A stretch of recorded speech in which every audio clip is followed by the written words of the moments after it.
Good morning students, welcome back to biology class. So today we are going to discuss about second chapter in the first unit, that is biological classification. Okay. Biological classification, in this chapter we are going to discuss about the classification of plants and animals and their characters. So biological classification of animals and plants was first proposed by Aristotle.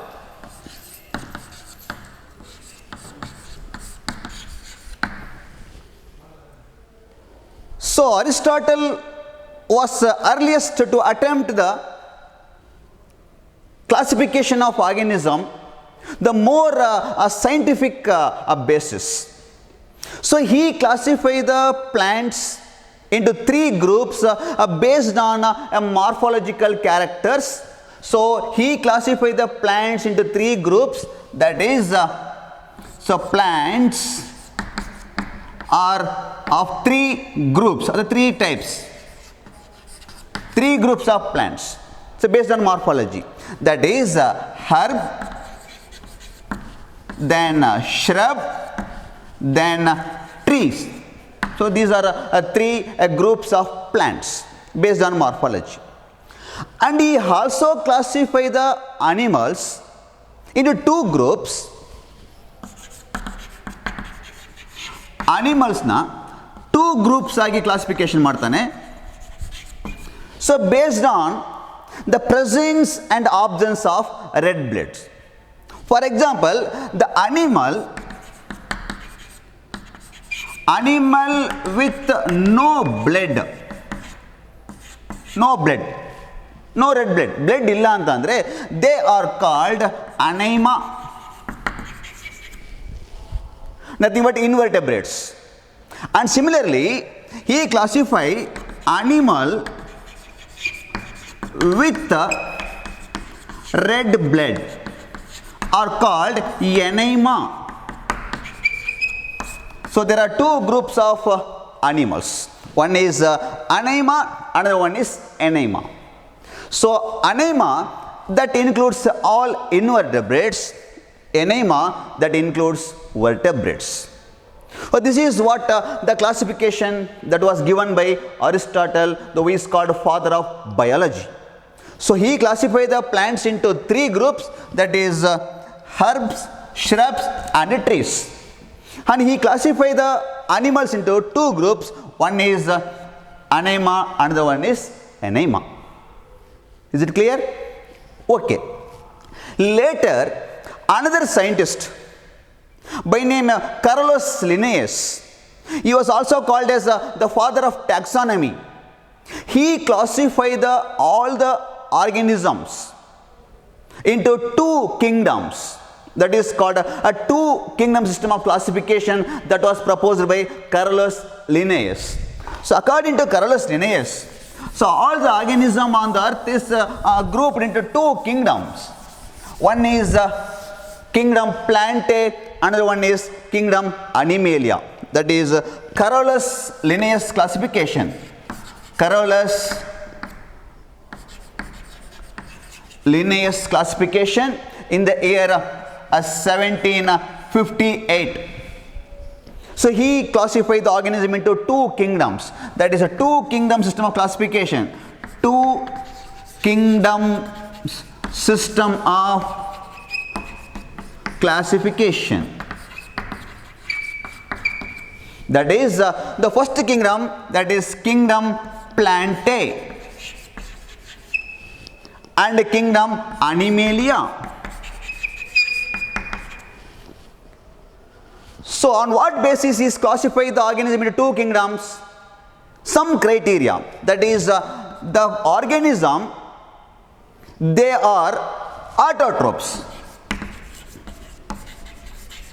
autotrophic nutrition, and they do not show locomotion, no locomotion.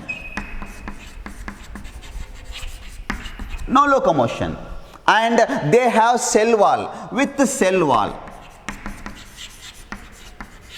Cell wall ಇರಬೇಕು, locomotion ಇರಲ್ಲ, and they prepare their own food. They are all grouped under the kingdom that is Plantae, Sasya Samrajya. Then Animalia, all the organisms which do not prepare their own food, they are called heterotrophs, heterotrophic nutrition, heterotrophic nutrition. That means they depends on other organism, and they show movement or they show a locomotion, and the cell lack of cell wall. That means cell wall is absent. Cell wall is absent. So these are the characters that belongs to kingdom Animalia. ಅರ್ಥ ಆಗಿದೆಯಾ? So according to Carolus Linnaeus, only two kingdoms. One is Plantae, another one is Animalia. That means Plantae includes all plants, Animalia includes all the animals. That's all. But this classification did not distinguish prokaryotes and eukaryotes, unicellular and multicellular, autotrophic and heterotrophic organism.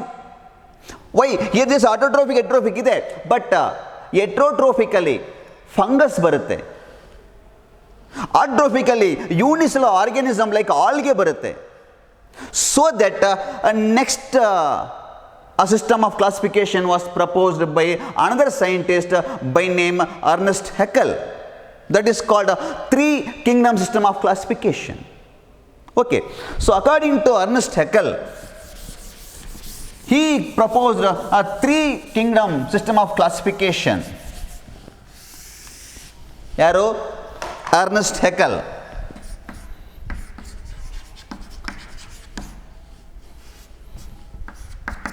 Ernest Haeckel in the year 1866. So he proposed three kingdom system of classification. So he separated the unicellular organism, he kept under a separate kingdom, that is kingdom Protista. Kingdom Protista, that includes all unicellular organism, unicellular organisms, ಅದೆಲ್ಲ ಒಂದು separate Kingdom ಮಾಡಿದರು. Then another one is common idu, that is Plantae, all plants, that includes all plants. Then third one is Animalia, idu common idu, Animalia, that includes all animals. So this is what three kingdom system of classification that was proposed by Ernest Haeckel in 1866. ಅರ್ಥ ಆಗಿದೆಯಾ? Later, another scientist by name Copeland, he classified the organism into four kingdoms. That is called what? Four kingdom system of classification that was proposed by Copeland in the year 1956. That is what? That includes four kingdoms. Four kingdom system of classification. So he proposed another kingdom that is called Monera, that includes only prokaryotic organisms. Ella prokaryotic organisms ತಗೊಂಬಂದು ಒಂದು Kingdom ಅಲ್ಲಿ separate ಆಗಿ ಇಟ್ಟರು, that is kingdom Monera. Then as usual Protista ಇರುತ್ತೆ, Plantae ಇರುತ್ತೆ, Animalia ಇರುತ್ತೆ.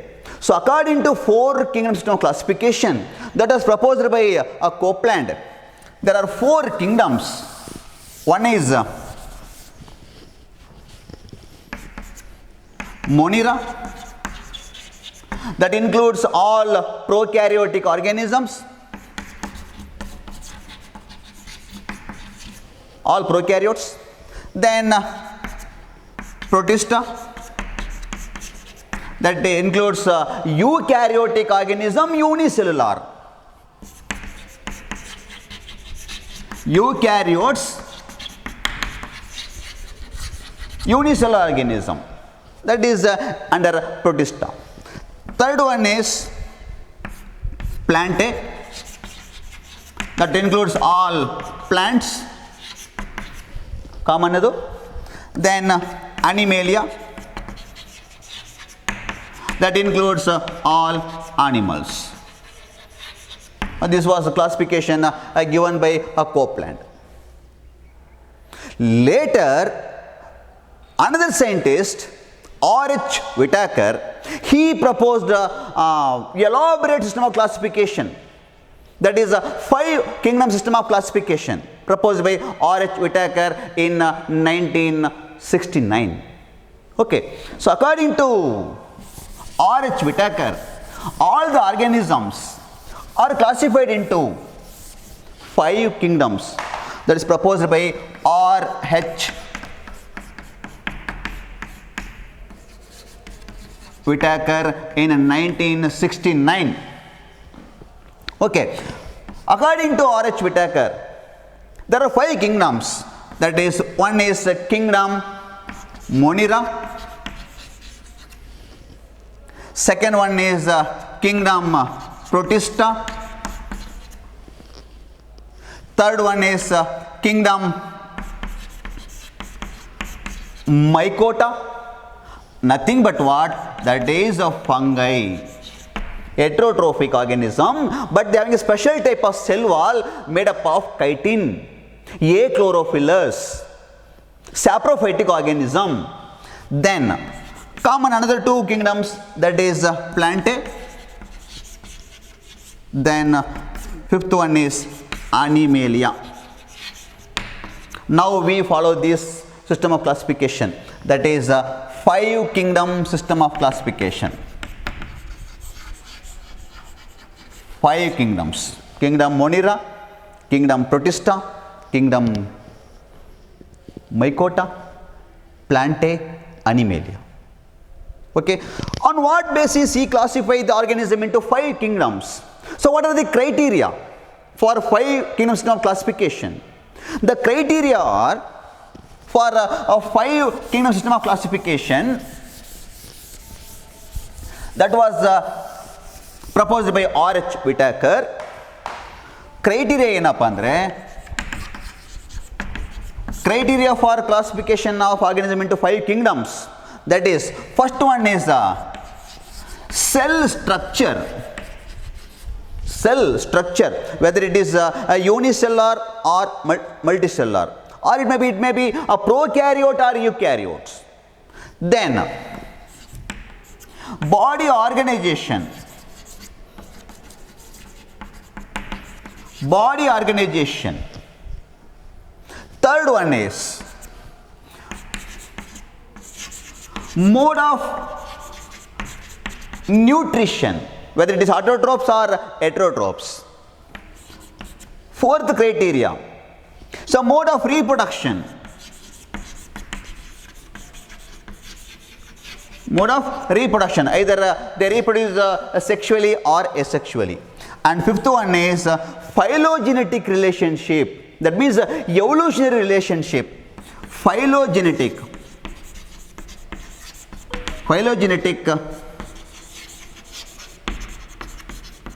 relationship. So based on these criteria, cell structure, body organization, or maybe thallus organization, mode of nutrition, the mode of reproduction, and phylogenetic relationship, ಈ basis ಮೇಲೆ R.H. Whitaker classified all the organism into 5 kingdoms. Is it clear? Okay.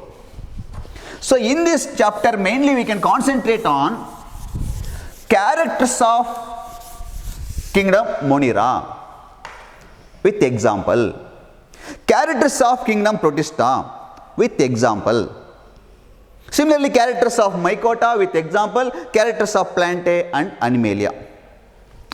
But mainly in this chapter we can give more concentration on Monera, Protista and Mycota. So Plantae and Animalia we have studied in detail in the next chapter. ಒಂದು separate chapter ಇದೆ, Kingdom ಪ್ಲಾಂಟೇದು ಒಂದು separate chapter ಇದೆ, ಅಲ್ಲಿ ತುಂಬ detail study ಮಾಡ್ತೀವಿ. ಅದೇ ರೀತಿ Kingdom ಅನಿಮೇಲಿಯಾ ಇನ್ನೊಂದು ಚಾಪ್ಟರ್ ಇದೆ, ಅಲ್ಲಿ ಡೀಟೇಲ್ ಆಗಿ ಸ್ಟಡಿ ಮಾಡ್ತೀವಿ. So in this chapter we can mainly concentrate on characters of Monera and its classification with example, protista and its classification and example, mycota other character, other classification ಮತ್ತೆ other example, and simply the characters of Plantae and Animalia. Is it clear? Okay, so today the first kingdom, that is kingdom Monera. So what are the characters of kingdom Monera? Very important question. 5 marks ಗೆ direct question ಬರುತ್ತೆ. Write the characteristics of kingdom Monera. ಓಕೆನಾ? So what are the characters? The members of the kingdom Monera, they are called monerans. ಅಂದರೆ ಯಾವೆಲ್ಲ organism ಆ ಕಿಂಗ್ಡಮ್ಗೆ ಸೇರಿದೆಯೋ ಅದನ್ನ ಏನಂತ ಕರೀತಾರಪ್ಪ ಅಂದರೆ ಮೊನಿರನ್ಸ್ ಅಂತ ಕರೀತಾರೆ. They are unicellular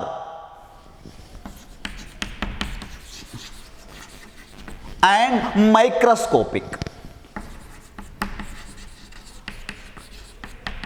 Unicellular and microscopic organism.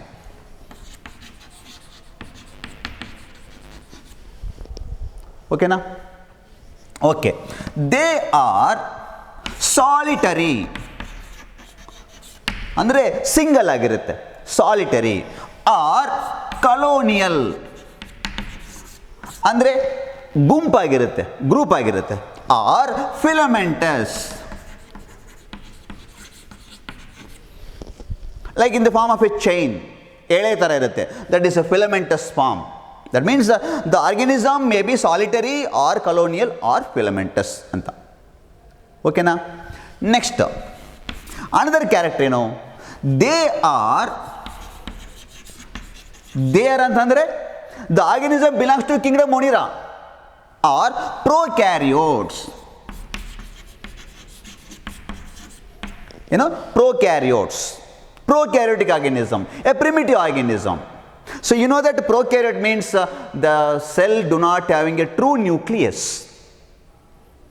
The nucleus is not covered by a nuclear membrane. They have incipient nucleus, with the incipient nucleus.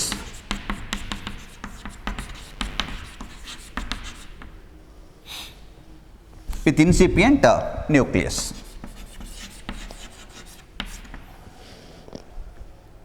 So that means in a cell, suppose this is a cell, an organism, this is a cytoplasm, this is a DNA, a genetic material, is not covered by a nuclear membrane.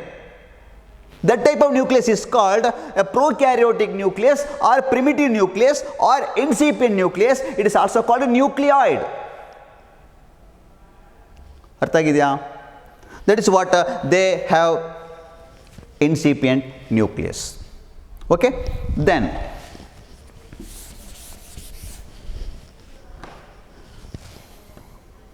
next character, all the cell organs are absent. For example, mitochondria, chloroplast, Golgi complex, endoplasmic reticulum. So these are all important cell organelles. These cell organelles are absent in prokaryotes or in the kingdom Monera, except ribosome.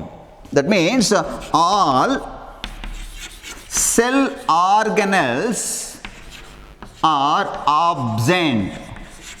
All cell organelles are absent except ribosome.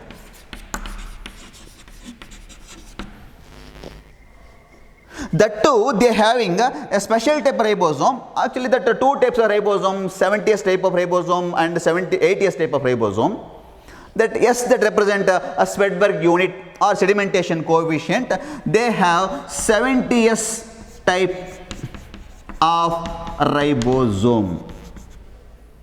ribosomes. Very important in kingdom Monera, or the prokaryotes having 70s type of ribosome. ಅರ್ಥ ಆಗಿದೆಯಾ? Next character ಏನು? Cell wall is made up of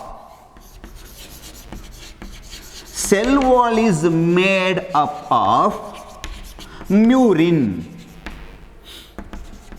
Cell wall is made up of murine.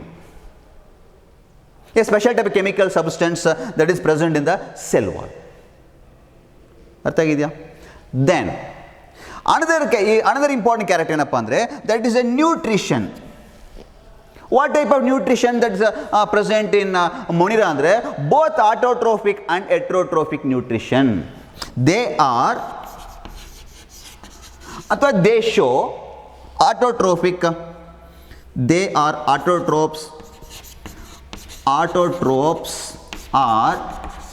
heterotrophs. That means that they show both autotrophic nutrition and heterotrophic nutrition. And last one is the mode of reproduction. They reproduce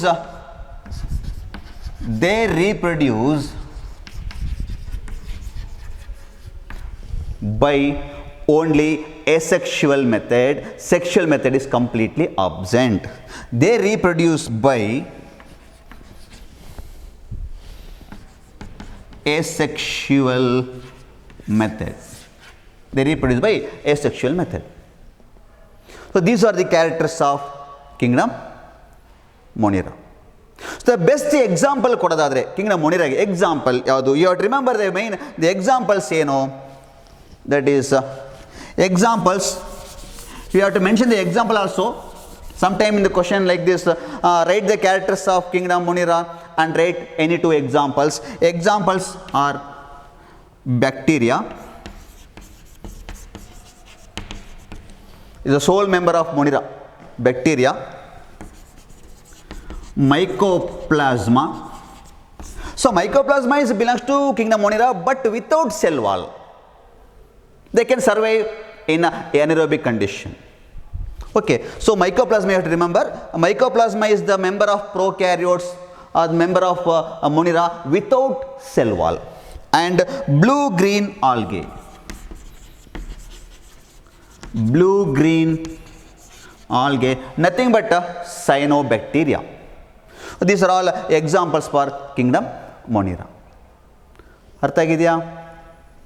Okay. So after knowing the characters of kingdom Monera and the best examples for Monera, now we are going to study the classification of kingdom Monera. So what are the classification of kingdom Monera? So we will discuss now.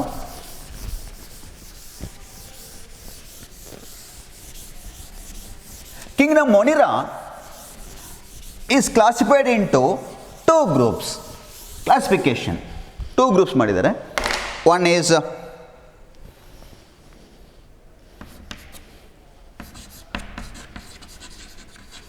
Archaebacteria, another one is Eubacteria. Archaebacteria and Eubacteria are the major two groups of kingdom Monera. So in this class now we can concentrate on only Archaebacteria. So in next class we discuss about Eubacteria. Okay now? Okay. The first one is Archaebacteria. So Archaebacteria is the most ancient bacteria. They exist from 3.5 billion years ago. Ancient bacteria. Very primitive organism. So these Archaebacteria, they can survive in a harsh habitat like salty area, marshy area, and also in hot springs, in acidic condition. These are the organisms, these are the bacteria, they can survive where other organisms cannot survive. ಬೇರೆ ಜೀವಿಗಳಲ್ಲಿ ವಾಸ ಮಾಡೋಕ್ಕಾಗಲ್ಲ, ಬದುಕೋಕ್ಕಾಗಲ್ಲ, ಅಂಥ ಜಾಗದಲ್ಲಿ ಆರ್ಕಿಬ್ಯಾಕ್ಟೀರಿಯಾ survive ಆಗುತ್ತೆ. ಓಕೆನಾ? So these archaebacteria, the major 3 types of archaebacteria. That is one is ಅದರಲ್ಲಿ that is methanogens. Methanogens, one type of archaebacteria. Second one is halophiles, is another type of archaebacteria. And third one is thermoacidophiles. So these are the three types of archaebacteria. They can survive in a harsh environment or extreme condition. So these archaebacteria having a cell wall which is made up of glycoprotein, they are made up of polysaccharide and also protein. So that cell wall gives a protection to the organism to survive in extreme habitats or the extreme environment. Okay, so first one is methanogen, that belongs to archaebacteria, that belongs to kingdom Monera. Moneraದಲ್ಲಿ ಒಂದು group ಅದು. ಅದರಲ್ಲಿ ಒಂದು best example methanogens. Methanogens are the archaebacteria, they can survive in marshy area. They are found in marshy area, even found in swamp area. Moreover, these methanogens produce methane gas. They produce methane gas. So they are called as methanogens. These methanogens also found in the alimentary canal of cows and buffaloes. So that the cow dung is used for the production of biogas or gobar gas. Biogas produce ಮಾಡೋದಕ್ಕೆ cow dung ನ use ಮಾಡ್ತಾರೆ. Because these methanogens that decompose the dung that produce the methane gas or biogas, or it's also called gobar gas. That's the importance of this methanogen. Methanogen is helps to produce biogas or gobar gas. ಅರ್ಥ ಆಗಿದೆಯಾ? Next, this is about what a methanogen. Next one is halophiles. Halophiles also belongs to archaebacteria. They are present in extreme salty area. They survive in a salty area. They are commonly called salt lovers.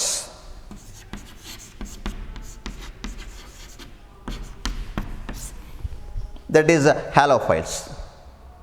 And next one is thermoacidophiles. These are also archaebacteria that can survive in high temperature and acidic condition. They can survive in high temperature and also in acidic media or acidic condition. They are commonly called acid lovers. ಏನಂತ ಕರೀತಾರೆ ಇದನ್ನ? Acid lovers. Got it? This is about what archaebacteria. The three types of archaebacteria. One is methanogen, then another one is halophiles, third one is thermoacidophiles. Then what is the use of this archaebacteria? Economic importance ಇದೆಯಾ? ನಮಗೆ ಏನಾದರೂ benefit ಇದೆ ಇದರಲ್ಲಿ? So especially this methanogen ಇದೆಯಲ್ಲ, that is used for the production of gobar gas or biogas. Okay, now one use ಇದೆ. And also these other archaebacteria, they are used for extraction of minerals from its ore. So this is about what the uses, that is extraction of minerals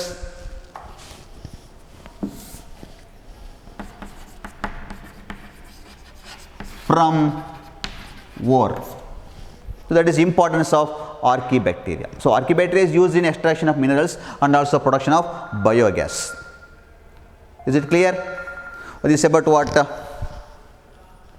archaebacteria. This is about what kingdom? Monera.